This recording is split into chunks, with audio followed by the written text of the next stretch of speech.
All right, what's happening, ladies and gentlemen? This is a very special emergency podcast. This is Pinpals After Dark, and it's a more subdued. What would you say, Serge? Well, Cale, we're both going to talk like this, and which is very low, is an unusual low tone for me, despite my excitement, and I am excited because Serge Jr. and Serge Ed Jr. are sleeping not so far away from me, so I have to be a little quiet. That's also why I have the ear, so I could hear them. But I didn't want that to stop us, Cale, from doing this emergency podcast. And this is an emergency podcast about a release I knew nothing about until this very day today, which is Winchester Mystery House by Dune Pinball. Is that right? Yes, that's correct. I learned. I was probably one of the first people to know about it because Jamie called me. Jamie from the JBS show. After he hit send and publish on his YouTube video, he called me and he said, yesterday I played the new game from Barrels of Fun and it is freaking rad. And I think that's immediately when I messaged you about that. And that's right, Cale. And, the game just came out, but as crazy as it sounds, I believe I know the rules so far, and I'm excited to talk about it today with you, Cale. And I know what you're thinking, Pen Pals listeners. It can't be true. And I admit, my opinion is a bit limited here, and there are lots of limitations to mention, Cale. As all good science should start with the limitations of the study. I'll give you 4 limitations on this, right? One is the game just came out today. Carl himself said in an interview that there's only about 25% of the game coded in there, so how could I know more than that? There has been 0 gameplay video. There's no camera over the top of the playfield. There's just 2-second clips in trailer vids. That's my 3rd limitation. The 4th limitation is that I have no inside connection to anyone in pinball besides you, Cale. And I purposely, for this episode, I have not reached out to Carl or Jeff, who does the sound, or anyone at Barrel of Fun that has worked on this. I didn't know this game came out until today, as I said, but yet, Cale, despite all of those limitations, I've done my thing that I love to do, Cale, which is I've soaked up whatever I can with a new game, and I'm here to present it to the ravenous public out there that cares about this. Does that make sense to you, Cale? 100%. Where do we start? Let's do it. Well, first, I should start by crediting my sources here. I've based this breakdown that I'm going to give you on pictures from Naps Arcade and Kineticist, as well as podcasts that were released today from Carrie Hardy, from Jeff at Dirty Pool Pinball, Flippin' Out podcast, and also the trailer from Barrels of Fun themselves. So I want to give a shout out to all of them and credit to all of them because otherwise I have nothing to talk about. But that's where it comes from. Fair? Yeah, very fair. And if you don't mind, can I say a little something about the art? Because that is Please the first thing. That is the first thing you see when you see a pinball machine. This was done by Brad Albright, and I don't think enough videos and any of the content focused on that. But this is some excellent work. Brad has also done Portal. For Multimorphic, Motorhead, which was like a homebrew, and Led Zeppelin was a homebrew. Can I tell you what I love about the art? Yeah, go ahead. Because, all art is subjective, of course, but I do love the art. But I want to talk about some objective things he did with the art that show the dedication and passion that you see with this company and this artist who are doing it, the objective things I could say about it. So, for example, if you look at the inserts, they have ornamentation on them. I could zoom in, for example. There are fine detailed ornamentation on everything. Even, let's say, this arrow shot that on other games would just be a boring old arrow shot. They took the time to put in the ornamentation. And I also want to point out that the inserts are all different from each other. It's not like the same insert like you would see everywhere. There's weird shapes, for example. There's diamonds, there's rhombus, there's circles, there's rectangles, And when I see that, I see that that an artist has gone through this and cared about what they did. We can all say it's subjective. I think it's beautiful, but the objective thing is that there's passion in here in this art. Do you know what I mean? Yeah, 100%. And one very cool thing that he did, I think artists in the know might be done with this trend, but it's still here. The orange and teal trend, which was made popular in the early 2000s with movie posters. Yeah, and it kind of came around with the introduction of digital color grading in films. And so you could really see where he gets this, and it creates a high contrast kind of really. I think this is overused in art, but it really pops, and it's very attractive and appealing to the eye. Yeah, and I want to say, even totally agree 100% of everything you just said there. Other art details that we can agree are objective here. There's no rules card on the apron.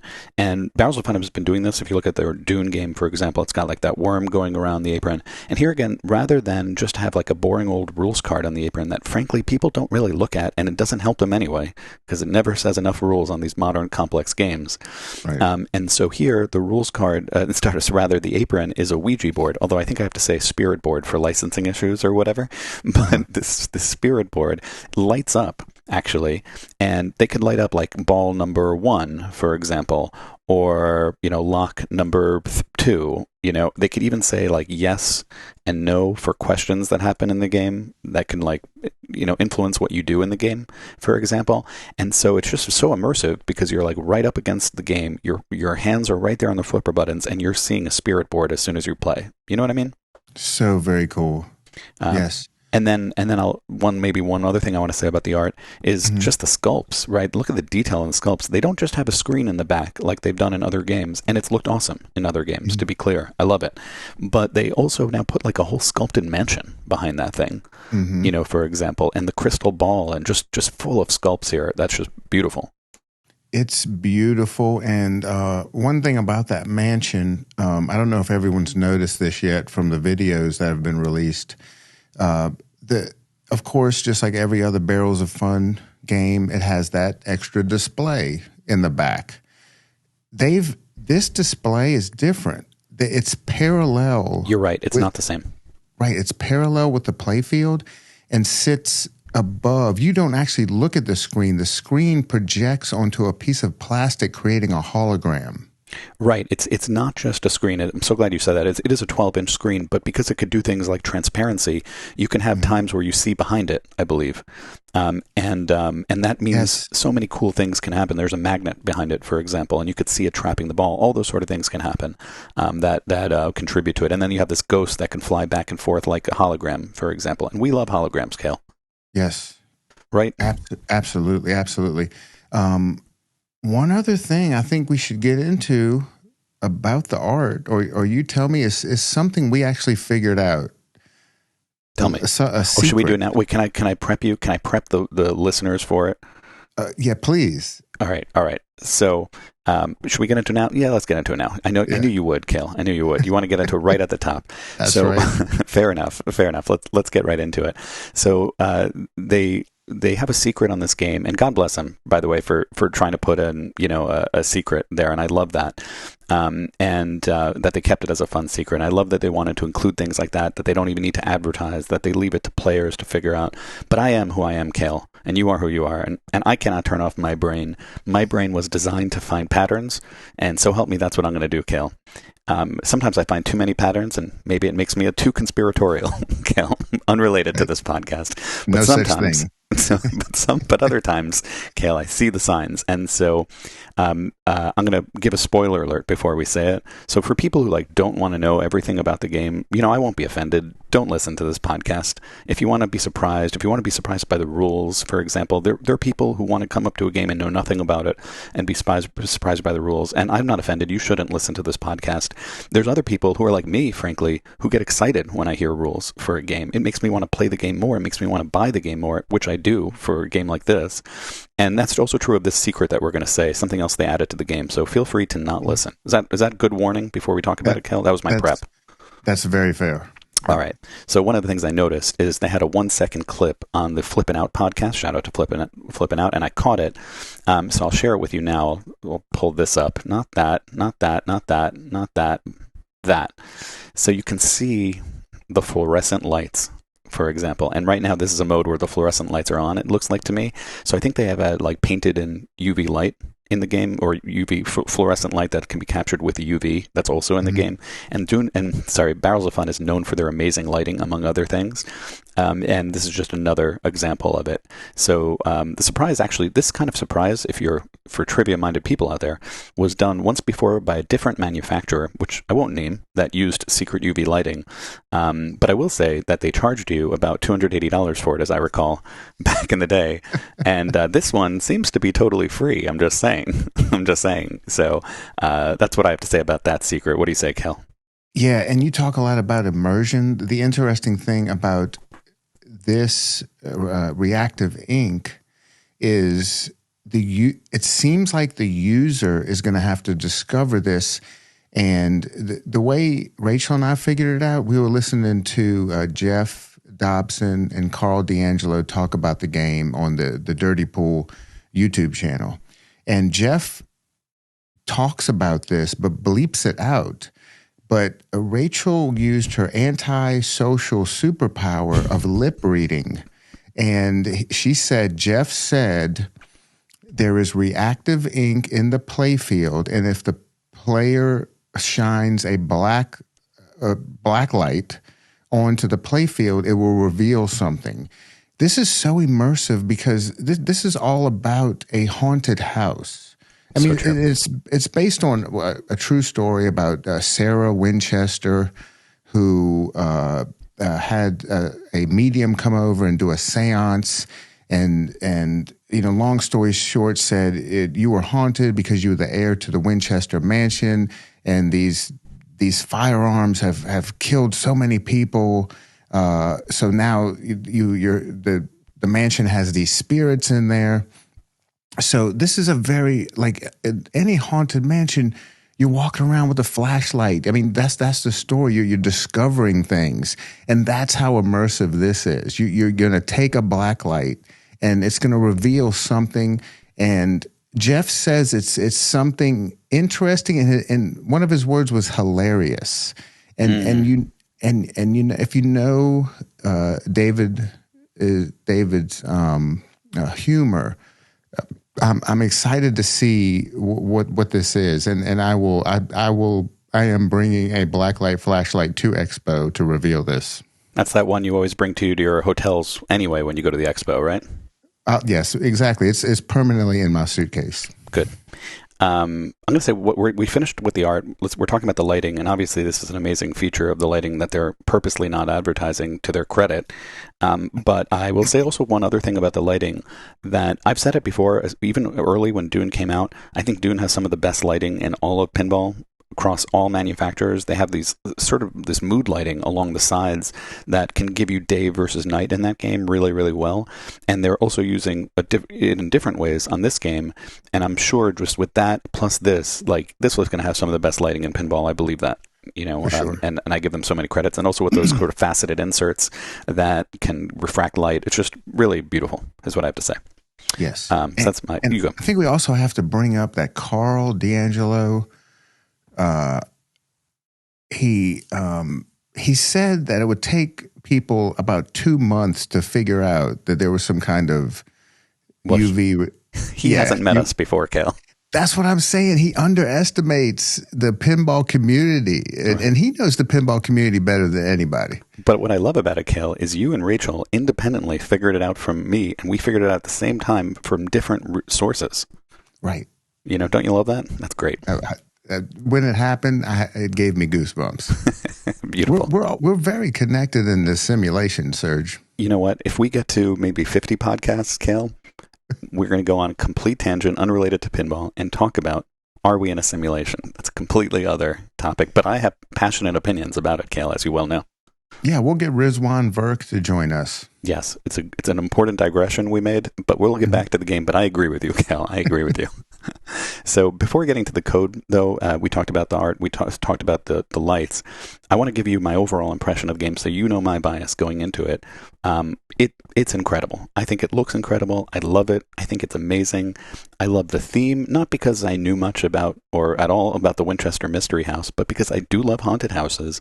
And more than anything, I can tell that already that they brought the theme to life. And theme integration matters to me just like the theme does. And this is really great theme immersion, as we've talked about some things already. It's themed off to that Winchester Mystery House, as you said. But there's so much. They took that idea of that kind of crazy house with all these rooms with secret passages and doors on the floor and all sorts of number 13 everywhere, and the stairs go nowhere. And they've taken that idea and they've really ran with it. So should we maybe talk about the layout first, a little bit of the layout, and I'll bring it back to this picture from that. Yeah, absolutely. And just real quickly before I talked to somebody who played this game, and their opinion, and this is someone I trust, good player, this is easier than Labyrinth, but harder than Dune. I have to think about that. Interesting. Yeah, the layout's really unique and special, and I can tell this thing already is super fun to shoot.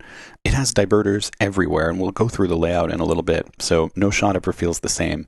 You know, there used to be this meme going around recently in the past few years of pinball that shots are the new toys, meaning that a clever layout with lots of diverters means that a manufacturer doesn't have to put anything special mechanically in the game, because they're saying, well, look at all the shots. We have 27 ball paths, you know, kind of thing. I won't tell you which manufacturer said that, but that happened, for example, recently. And that is not this game. This game has a tremendous amount of ball paths. They didn't even tell you the number. They didn't make a big deal about it. And then they gave you lots of mechs in the game. And we're going to go through those mechs, but there's this incredible mech, you know, over here that we'll have to talk about, the turntable, the rotating turntable. It mixes the physical turntable from Batman 66 with the functionality of the Harry Potter staircase, you know, in the new JGP game, which has all these diverters going in different places. But it does, frankly, in my opinion, just from seeing it, it does both better. And I will be specific as why I think that. But it really does both better. And as you mentioned, it has that 12-inch screen in the back. That's not just a screen. It's doing some things holographically, which is really cool. A side trivia question, Cale, is do you know who first had the idea to put a display screen inside the game, not just on top? Am I allowed to do this on trivia? I reserve it for Twitch streams. By the way, no, this is great. Was it not? Who did World Cup soccer? Why am Nailed I it. You're absolutely right. Yeah, why am I drawing a blank on John that? Papaduke. John Papaduke. World Cup soccer, 1994 Bally game.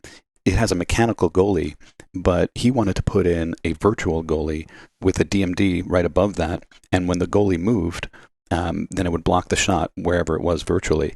But ironically, back then, they said that's too expensive to do. And so they put in something mechanically instead of the virtual. And now it would be the opposite, you know, these days. Exactly. But then he did that. And then he later put it in Circus Voltaire, actually, in like 1997. But real deep trivia for those who are caring about this sort of thing is it was beaten by a game. That Circus Voltaire was beaten in 1996 by Python Angelo in that game, Capcom's soccer game, Flipper Football. That's what it was, not soccer game, Flipper Football. Anyway, that's my trivia aside. Can we get back to the game? You don't want to hear this nonsense, you viewers listening to this. I don't think so. But back to this Winchester Mystery House game. So it has, I was already saying it has the screen. It has the rotating turntable, which is itself amazing. But it has a physical ball lock, for example, right here that holds 3 balls. And we'll get into that too. That's the crystal ball. I'll show that here. For example, there it is. So there's the crystal ball holding like 3 balls right there, and we'll talk about that as well.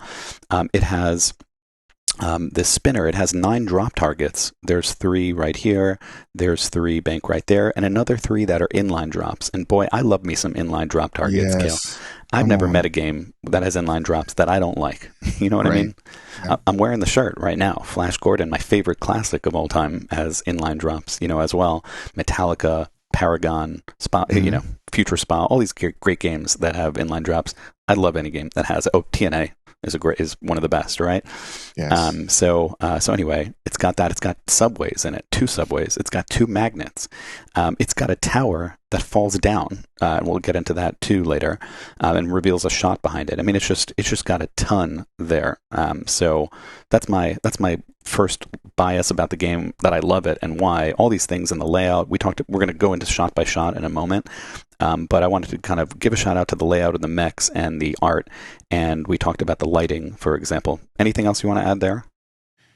Yeah, and do you have any images where you can see the mag lock or the orbit shot in the hologram that you use for your mystery collect? Oh, I wonder if I do. Boy, I love that you know that. I'll see if I do, actually. Well, here, when you get the shot, the mystery award, it goes behind this. And actually, I don't know if you could see the ball trapped in the spider web right here. Mm-hmm. And then it tells you the mystery award as you get it. So it's going to be the right orbit, and the ball gets trapped right there. I don't know if that gives you enough. I think one of the problems with this, and it's not a problem, it's amazing, but one of the problems is this won't appear as well in pictures as it will in person. Do you know what I mean? So yes. I think the way you're describing it is correct, that you could see it there, but I don't think you can get an appreciation for it by the picture. Mm-hmm. And I'm sorry if this picture doesn't do it, but does that give you a sense, Cale? Yeah, absolutely. And so we talked about the art, we talked about the lighting. You know what we didn't talk about, though? Sounds. And obviously we haven't heard much of it, but a bit of it. And it already has great sounds. And Jeff from Dirty Pool Pinball is very, very good at this, I should say. Like, I know he's just started in pinball recently with Dune and now this game, Winchester Mystery House, but he really clearly knows what he's doing. If you check out his streams at Dirty Pool Pinball, you'll see what I mean. But I even learned that they're using a Yamaha synthesizer chip from old Bally William games. So they use them on like Dracula and games like all the Addams Family, all the Super Pins, or most of the Super Pins, for example. So you really get a unique soundscape with that. It gives you that sound effects that you might have heard in like 90s games that people tend to love, like Showtime, like that. Yes. I'll pause there. Does that work for you, Cale? What do you say? Yeah, absolutely. And for those of you that don't know Jeff, he has a long history of working on film, working on audio for major films and productions. So he's an absolute pro at this. And I don't think this has been mentioned anywhere, but he called on one or two of his friends in Hollywood to do some call-outs, bring some like very theatrical stuff to this game. I didn't know that, and I love to hear that, because also you could see it, or you could hear it already in the trailer call-outs. Like it's acted well, that way. And we'll go through the game, but for example, there's like a left out lane ball save, kickback, not a virtual save, but a real physical kickback, as just yet another mech that I wouldn't even remember to mention in this game because there's so many. But it has a call-out from like a little spooky girl, that says like, "Do you want to play?" When he kicks the ball out, kind of thing. And yes. Those are the kinds of things I think you're talking about. It's just they did it well that way. So all of that is in the service of talking about this game. But we didn't talk about yet, Cale, that maybe people are here to see something new that they haven't heard a breakdown of fully yet, is the code. And that's what gets me the most excited about, because, Cale, this tends to be a code-focused podcast, and I'm a code-focused guy, as you know. I firmly believe that good code can really elevate a game and is what elevates a game, and bad code can ruin a game. And Carl is just simply not going to make bad code. I could already tell it's incredible. We'll go through specifics. And there are very, very few pinball designers out there that lead layout and rules design. Keith Elwin is the GOAT here, of rules design and layout. And layout is one thing. This layout is incredible. A lot of Keith's layouts are incredible. But as I said in the last podcast, like really great code is another thing entirely, and it's hard to do both. It's hard because it takes a lot of effort, of course, the design alone, but then also rules design. The effort is hard, but it's also the capability. You have to be a certain kind of fanatic, to be able to do both the hardware and the software. I don't mean that they're programming it. I know that. But what I mean is just thinking about it in those terms, in software terms, is not something that's obvious to a lot of people who also might be involved in the physical side of the game. Does that what do you say to that? Oh, for sure. And for those of us listening who don't know who Carl is, he's one of the best pinball players in the world. Like, Keith Elwin will watch him stream his games, Keith's games, and change code because of stuff Carl does. He's phenomenal. 100%, one of the best players ever. And one thing I want to say about the rules, even before getting to it specifically, I had a whole rant ready to go, Cale, on our next episode. I was ready for a rant about how companies do all this work. They make all these games. They spend millions of dollars on licenses and design and manufacturing, but then they don't tell their players how to actually play their games. You know, like, sure, they have README files some places, and those aren't the rules, by the way. They're just like random things that come up, you know. They have animations during attract mode, you know, that say do X for Y, but, you know, you go. Sorry, Cale. Well, and I don't know if you were heading toward this, but Carl did mention there's sort of a tutorial part of this game. Exactly. Yes. So how you get to that is when you start the game, you can hold down the action button if you want the tutorial, and then it gives you a tutorial. I mean, how brilliant is that? It's so obvious and yet so crazy that other manufacturers don't do this in their games, that it should just be like, that should be standard of care, you know, out there in pinball land, right. You know, to do that way. I will give credit, before just lambasting all the many other companies, I will give credit to JJP, who does at least put out like flowcharts of their rules, and I love that they do that. You know, and I wish other companies did that as well. But I really love this feature that Carl came up with, where it was actually used in, as he mentioned too, like in Centaur before, long ago, where if you hold the right flipper, like it can tell you stuff. But he's using it in a very clever way. Hold down the action button and give you the tutorial. So I want to start off by saying I'm impressed with that. Is that it? And anything else before we get into the layout specifically and then the rules? No, I think we've covered it. Let's get right into it. All right. So layout. We're going to start just first in the bottom here and say what's there. So there's a left lane kickback, a left out lane kickback right there, physical kickback, and that's the thing that gives you the creepy girl call out. The bottom in lanes will spell the word open, and if you get that, this turntable will rotate so that you could use the mini flipper shot to go up to the staircase to nowhere, where the ball is captured on the magnet. I think I have a picture of that just to show you what I mean. Sorry if I have to skip ahead a little bit. Maybe I don't have a picture of that. We'll get to everything that I'm showing you here later, but now we'll get to that later. I apologize. I don't have a picture, but it would be right around here. Okay, back to it. So that's in lanes, and there's two main multi-balls in the game that we'll get to. One of them is the wheelbarrow ghost multi-ball, and the other is the seance multi-ball up here, and we'll get to each of those. But this is how you get your one of those main multi-balls: is you spell open and you shoot mini flipper through there, which captures the ball. And I should even say a magnet captures the ball. It's cooler than I'm describing.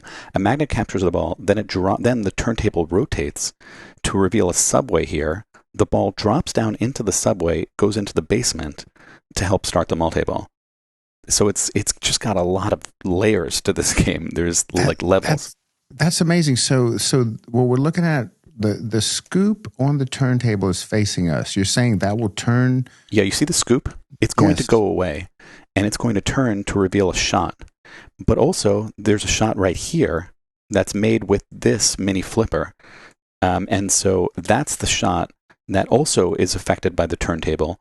And when you get the open, that's what triggers the turntable to rotate so that this shot is revealed to go to the staircase to nowhere. Or I should say, staircase to nowhere. Yes. I think that's right. That's what it's called. So that's, first of all, just the bottom of the game. Now, are you ready to go through the shots? Absolutely. One by one? Okay. Yeah. So over here you have a captive ball right there. And the captive ball can hit this thing that says call spirits. And we'll get into that as we discuss the multi-ball in a bit, the seance multi-ball. It has a left ramp that goes all the way to here. And while I'm talking about the left ramp, I want to point out some more art here. The detail, they put the staircase on the ramps, for example, so you could feel like you're going up somewhere. I just love detail like that. That's what I have to say. But anyway, left ramp goes back down through this left in lane like that. You have here your 3 inline drops. And so to get the seance multi-ball that we'll talk about is you have to hit a drop, then you have to call the spirit. And when you do that, it allows you to go behind the inline drops, where a vertical up kicker brings it to the physical ball lock right here. Does that make sense? And you can do that 3 times. That is phenomenal. I am really blown away already about this game. And right. It's great. And I was chatting with Jeff Dodson before we were doing this. Sound designer. And I said, I think David is going to be kicking himself in that butt. By limiting it to 525 games. 100%. This thing is, I believe this thing's going to sell out easy. And people love Carl too, and they want to show him love. So I think that's what's going to happen. But anyway, we talked about the inline drops, which I'm sure could be backhanded really nicely. That great feel, just like you can in Metallica, for example. All right, there's 3 drops over here, and I could zoom in for you there. And so that's going to work just like a lot of, if you played Dune before, where you have 3 different items and you have to lock it in and then get all the drops to get them. This middle one is your lighting mystery, and we'll get to that for the right orbit. This is Call Spirits, which can help you with the Seance multi-ball to progress to it. And then Advanced 13 is something to do with the modes, and we'll talk about that in a little bit. But those are your 3 drops at the center. Does this create a skill shot? Yes, the skill shot plunges right to there. That's exactly a la Whirlwind, for example, or Foo Fighters is another one, or Predator actually, which we just played the other day. Oh, yeah. We could get to that in another video. Yeah. And so now let's get into these upper flipper shots over here. And to do that, I'm going to actually show you a different image, a different view, because it's hard to see them all over there. So I'm going to give you this different view, and it'll take me a second to find the image. Sorry about that. There it is. And so now we're looking at all the things you can do with the right upper flipper. Does that make sense as I've shown it now at this angle? Yeah, totally. Okay, so there's a shot here to the side ramp. And the side ramp is quite complicated already. So the side ramp feeds to a door here, and it can allow the ball to just drop down completely. If it drops down, my understanding is, so meaning the ball goes up here, it can drop down and then feeds super fast back down here. Ooh. Does that make sense? That's amazing. Alternatively, it can go through the door into a ramp that then feeds back the right in lane. So that's what I mean. Every shot has different shots. They're shots on shots on shots. And if that was all that was in the game, that would be cool. That would be great. But it does so much more. It has mechanical toys, all of that. So that's the side ramp so far. Now let's go back to that image. And here we have a side loop, for example. And the side loop has a few inserts on it. One of them is Advanced Tour. That helps with the modes, to start modes, and we can get to that. It has a spider web. We could talk about that too. We saw the spider web on the Mystery, for example. And you could collect spider webs for a mission in the game, side quest. We'll get to that too. There's a mode arrow here with the ornamental, insert here, which I love. There is a stand-up target, an X stand-up target. You could collect those as part of side missions that we'll get to as well. And then there are these key drop targets, spelling the word K-E-Y right there. And so key drop targets get you keys in the game, which unlock certain mode rooms that we'll get to when we talk about the code in a little bit. So anyway, that's a bunch of stuff already happening here. Any questions about that area? None so far. All right, then the mini flipper can hit those key drops, but it could also hit this shot. So I'm going to go back to the other image to show you this shot. And it's hard to show this because there are so many ball paths. So what I'm talking about is this shot from the mini flipper right here. Yeah. And this picture is only showing one of the ball paths. For example, it shows that it's in this configuration. And what I mean is, in this configuration, what it's going to do is a loop around like that. Whereas alternatively, it can rotate, like I said with the open, for example, if you light open on inlanes, and then it goes up here where a magnet captures it and then drops it into a subway. Isn't that pretty cool? This is phenomenal. I'm really stoked about playing this thing this weekend. Yeah, I am super jealous of you, by the way.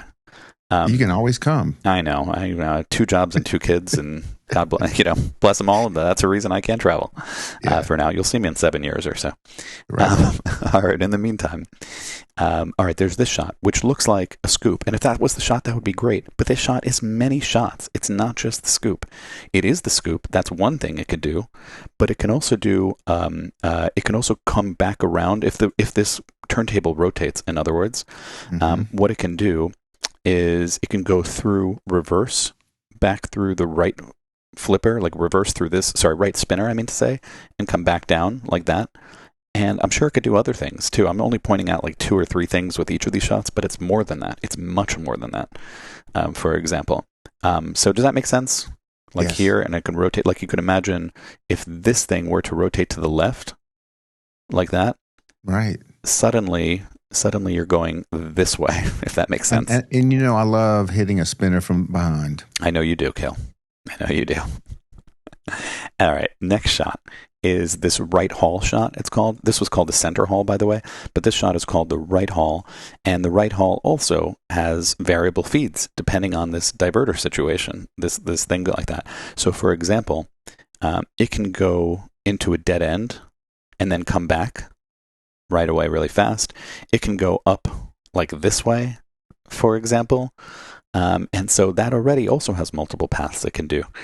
And then there's the right orbit. And so now the right orbit has two things it can do, to my understanding. One is a magnet can trap it right here. And we talked about that earlier. I showed a picture of that earlier. That's the mystery shot, by the way, to collect your mystery. Or if the mystery is not lit, let's see if I could bring it back to here. If the mystery is not lit, it's going to fly super fast around back here through the left in lane. So it's a real fast right orbit shot I was watching on the trailer, and that impressed me too. We're going to be ski passing right there. You're going to want to ski pass, and yeah, on that. And I noticed actually that there's two feeds to the left in lane. One is from there, and that's fast. So I bet you ski pass there. This though, on the left ramp, it's not going fast enough because it lets it out below the switch of the in lane, and so I bet you cannot ski pass, and you're going to have to hit it on the fly. In other words, there. Great design. Great design. All right, now we're at the right ramp shot, and even that gets diverted, Cale. So it can go this way, feed this upper flipper for you to do stuff. That's one thing it can do.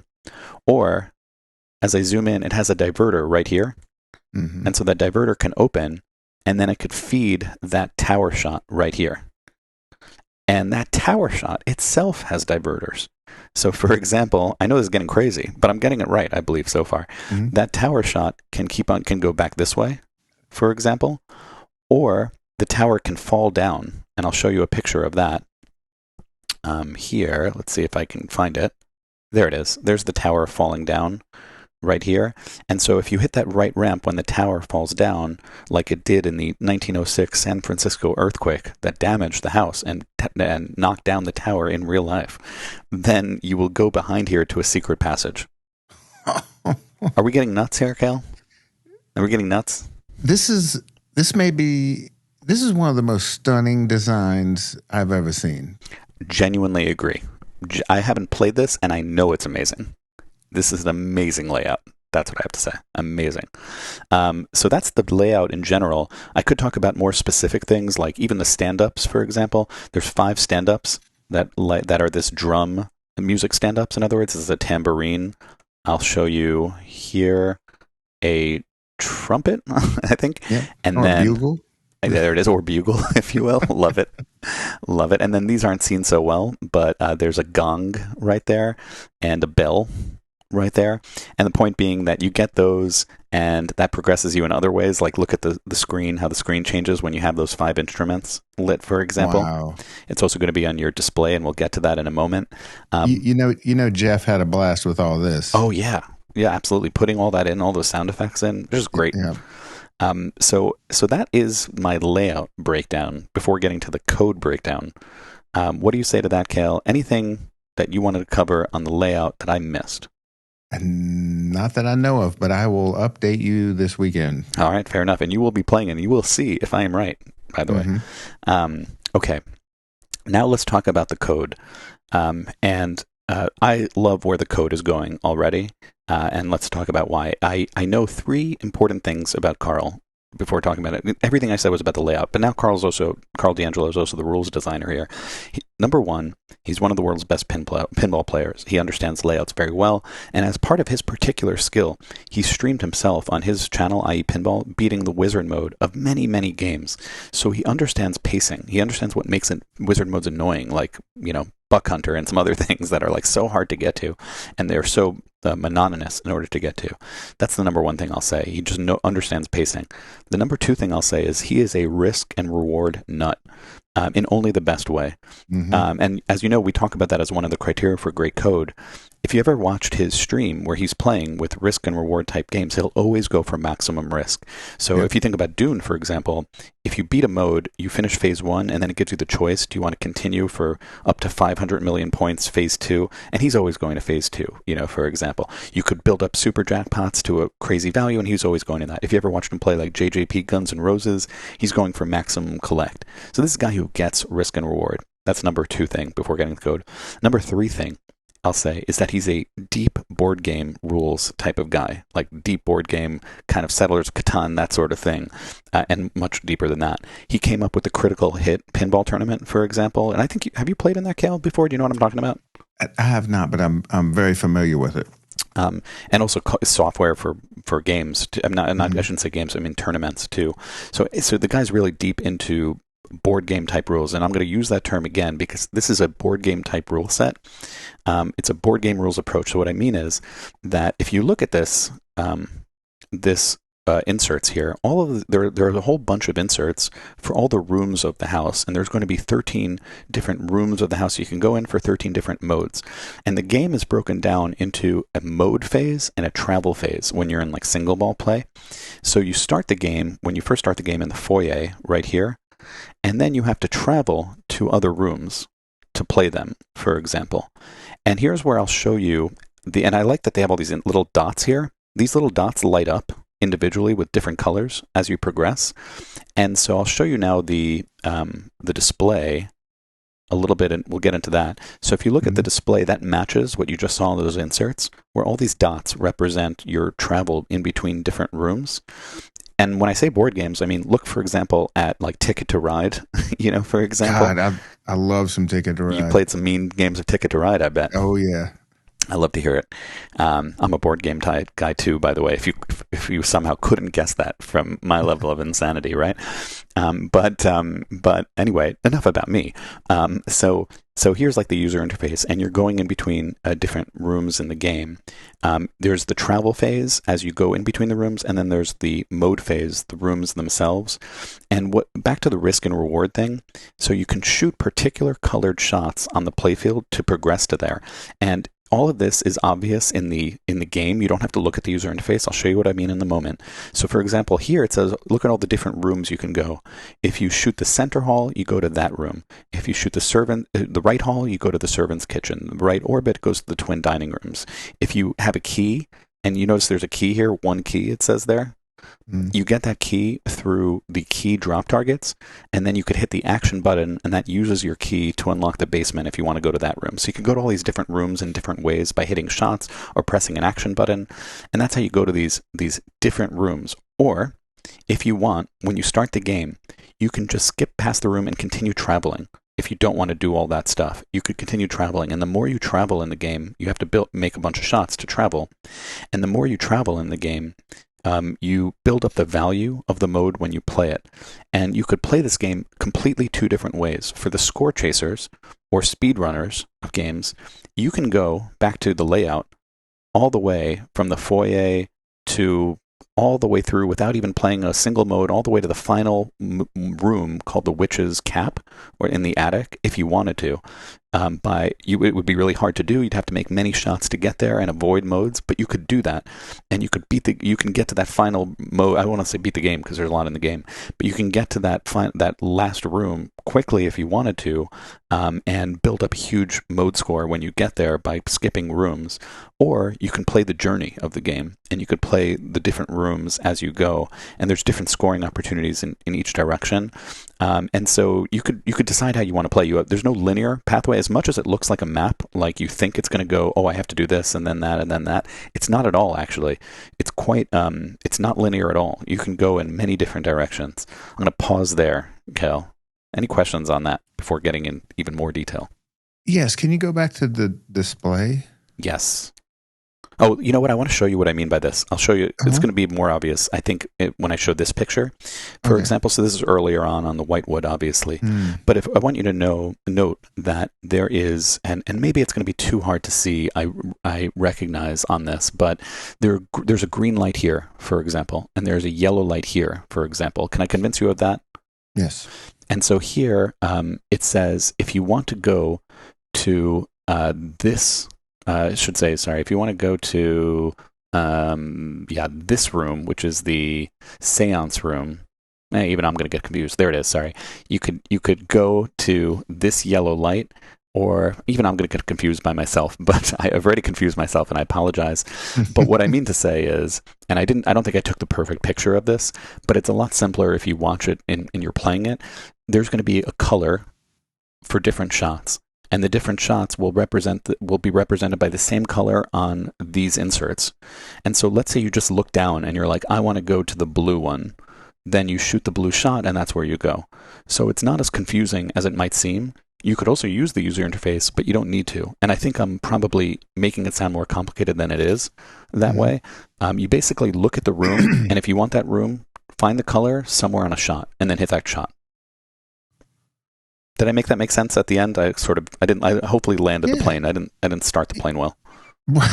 Yeah, no. I think you're fine. It was a little windy. Yeah. But so where it says action button unlocks path, I'm guessing that's because you have 3 keys in this. See, this one has 3 keys. If you press the action button, you can use key to unlock the seance room, for example.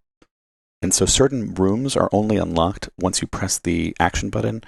If you have keys, other rooms you can get by shooting this thing called Advanced Tour, by the way, which is like these inserts that say Advanced Tour all over the playfield. I'll show you what I mean here. See how it says Advanced Tour? Yes. Right there. But it's on many shots. There's another one, probably 2 zoomed in, Advanced Tour. There's another Advanced Tour. I see it. And so these shots help you progress, and those are going to be different colors, and those colors will correspond to the color on these inserts in the center. Okay. And there are 13 different unique room modes across multiple house floors where a challenging spirit is in each room. So every mode is a room, and every room has a spirit, some challenge that the spirit's going through. And the game has an overarching villainous spirit in the game called Henry that's controlling these other 13 spirits. And you have to defeat him ultimately as the big boss of the game and help the 13 spirits along the way in these rooms as you do. So there's like a lot of thematic immersion there, even in the theme of this random, haunted house. There's a lot of 13 all over the place. They have like 13 orbs in the stained glass, for example, there, if you go check it out on like a tour. So there's great breadth here because you could go to all these different rooms. There's great theme immersion, obviously. I'll pause there. What say you? Yeah, that's amazing. I originally wanted you to go back to the display because the first image you showed, it looked like from the way things were colored, maybe a lot of stuff was opening and this person had played a lot and you only have like 2,000 points. And I was like, oh no, is this another low scoring game? But it's not. But then you subsequently showed the other screen. Yeah. I'm like, yes, 2 million points. Let's go. This is not 200 million. Yeah, no, this is not a low scoring fiasco. Carl is not the type to have an own goal like this. What I love this user interface and how all of the art just makes sense. Yeah, absolutely. And he's already programmed 6 of the modes in. That's what he said. I'll tell you about some of them just to give you a sense of how the modes work and how thematically immersed he's thought through them. Are you saving this for later, or can you tell me now what the spirit meter is? Oh, I'm going to tell you. We're going to get into that. Yeah. So he's programmed a bunch of modes in the game for each of these different rooms. For example. So, for example, there's this Daisy bedroom here, right there, and there are these 7 creepy dolls, for example, and you have to like match the dolls, to help the spirit in the room get out. There's the servant's kitchen as another example, where you have to make blue shots to extinguish these oven flames in the kitchen while the spirit Agnes isn't looking. When she looks at you, then the shots don't count. And when she does, like you could see, I think it's going to work in the backboard display. Yes. And so when she's not looking at you, then you can make the blue shots. Like that's the kind of theme immersion and modes that I'm talking about. That's amazing, and that's like Hideo Kojima really made that popular in video Death Stranding, gaming. Metal Gear Solid. Death Stranding, Metal Gear Solid, the sneaking elements. That's right. Sneaking is good, and they did that in Dungeons and Dragons too. With like slingshots that activate that lower your stealth meter. That sort of thing is great in pinball. Just the theme immersion, using the game, the mechanical game to do that. There's the Venetian dining room, for example, right over here, and that has a spirit that's like staring at a lit candle because she can't move away from it, and you have to help her light all the candles so she could be free. For example, there's the basement, which is a spirit yells at you, and you have to hold down the action button, which activates a light, and then that defeats the spirit. But then that happens over and over again, and so you have to if the spirit catches you, you're done, and you're kicked out of the basement. And I bet you that's where the UV lights, turn on, because the basement's like dark, and then you'll have the UV lights turn on and give you that theme immersion for one of the big moments of the game, as an example. And so there's the basement there, as an example. So I'm impressed by the modes. That's all I talked about so far. But as you know, we're going to go through the 4 M's of pinball when we talk about code: modes, multi-balls, multipliers, and missions or side quests. Does that make sense, Cale, as we continue to go through this code breakdown of this game? Yeah, I am so stoked about this. Let's keep going. All right. There are 2 main multi-balls of the game. I've already described them a bit. One is in the seance room right here. And so to get that, you have to hit the drop, then hit the captive ball right here to call the spirit, and then that can allow you to go behind it and then get up to the top and lock your 3 balls. And you do have to do that 3 times, of course, to get that. When you are in the multi-ball, you're going to have jackpots. You have to get enough jackpots, which lights the captive ball for your super jackpot.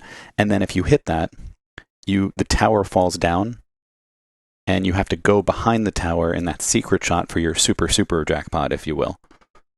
For example, it's just a lot of depth to the rules, which I like there. Yeah. Do you happen to know if these drops are independently controlled, kind of like in Bond 60th, where, for example, where a skill shot would get all 3 down? Yeah. I happen to not know. Okay. So I can't help you there.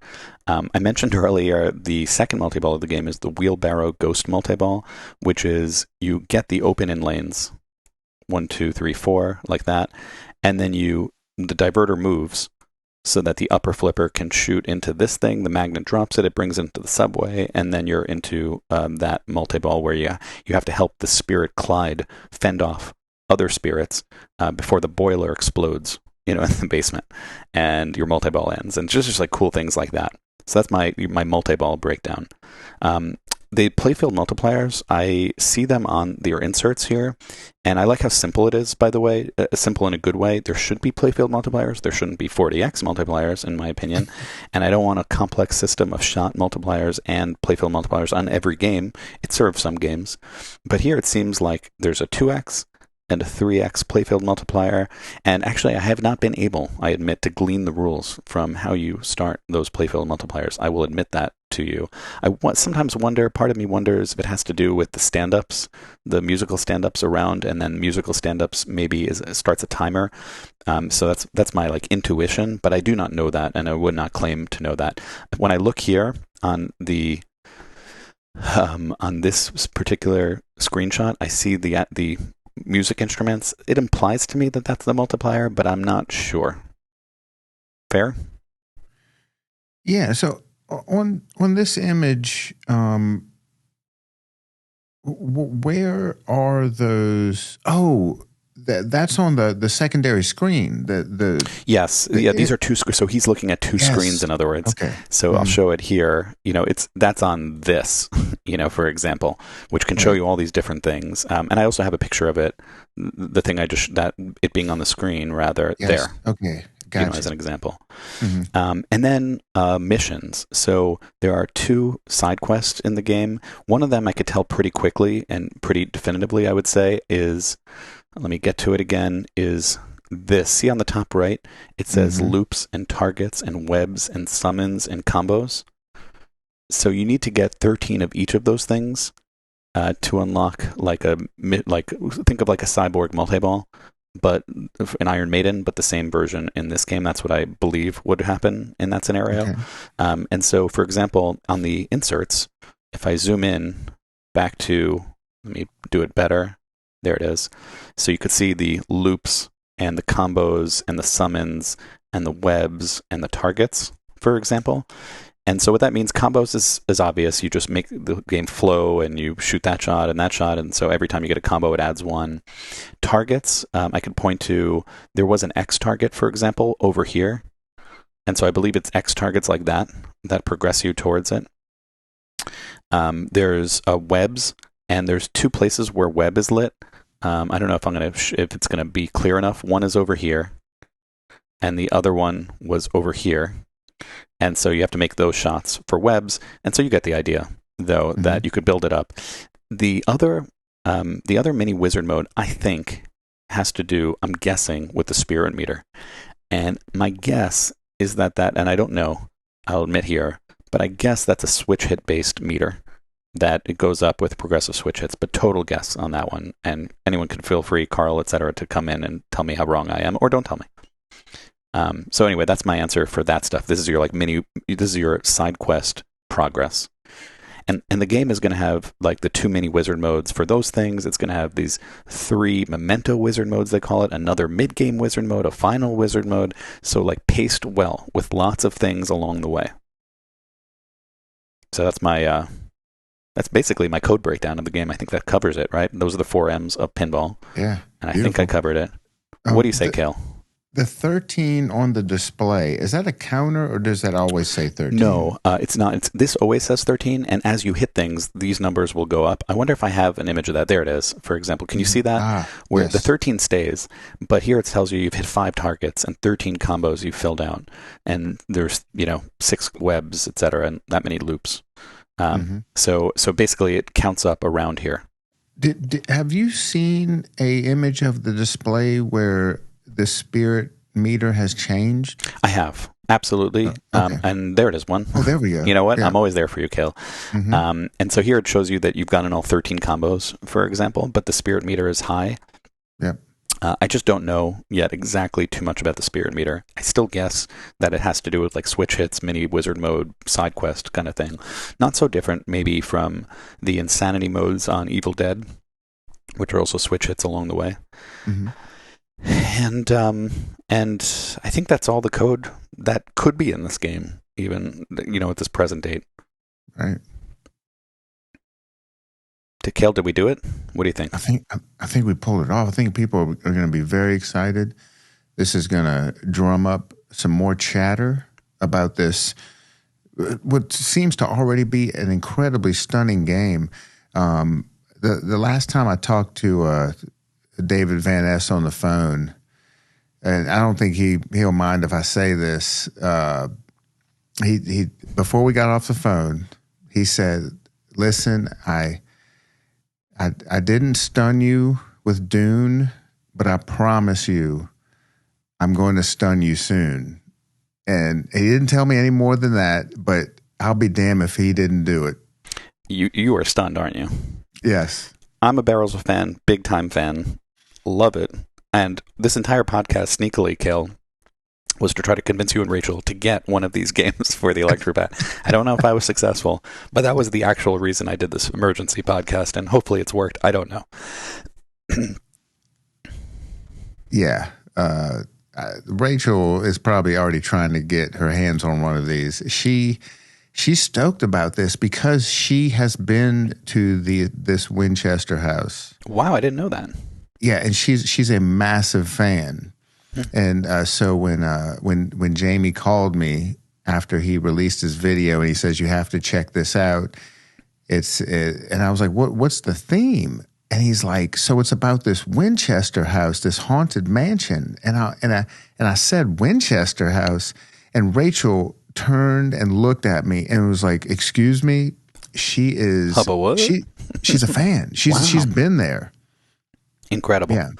Incredible. Well, I hope you two get to play it this coming expo, and you have a great time, and you love how it plays, and I wish them nothing but success on this very cool game. Yeah. All right. Should that wrap us up? We're super excited. Yeah. Thank you so much, Serge. Let me get this edited, and I'm going to get this out tomorrow morning. All right. Well, Pinpal fans, thank you for watching. Thank you for enjoying. And thank you for embracing the craziness that we can bring on this podcast. Right on. Thank you all for joining us. We'll catch you next time. Bye-bye.